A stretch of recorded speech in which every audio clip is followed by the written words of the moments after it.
So the horde-based survival team shooting, I guess, game genre hasn't actually had that much, I guess, games to it, except for like small ones that haven't really been that successful.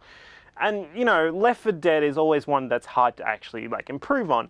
That said, Warhammer Vermintide was, I'd say, one of them that actually did, except for the bug issues that it had at release and a few other things there here and there.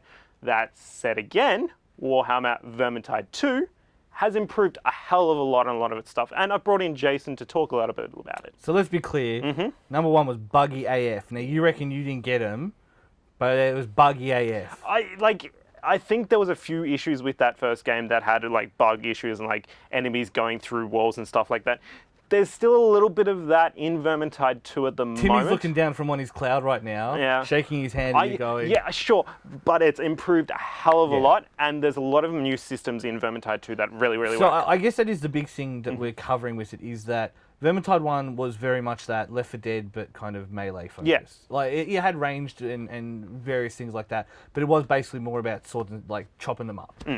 Number 2, a similar kind of concept, let's be real, but it obviously expands on it from there. So you've basically got from just that, you've 5 different people, and then there's 3 different subclasses to those like characters. So you've got 5 classes, 3 subclasses. Yeah. So there's a lot more characterization in that, and like variations in Fits your playstyle stuff, as well as there's the new loot system, which, okay, it's kind of loot boxy in a sense, but there is no in-game purchases, or everything is earned. So there's a sense of RNG to it, so what you actually get out of your chest. So Monhunt. Kind of. Monhunt, or even like any MMO dungeon raiding kind of thing.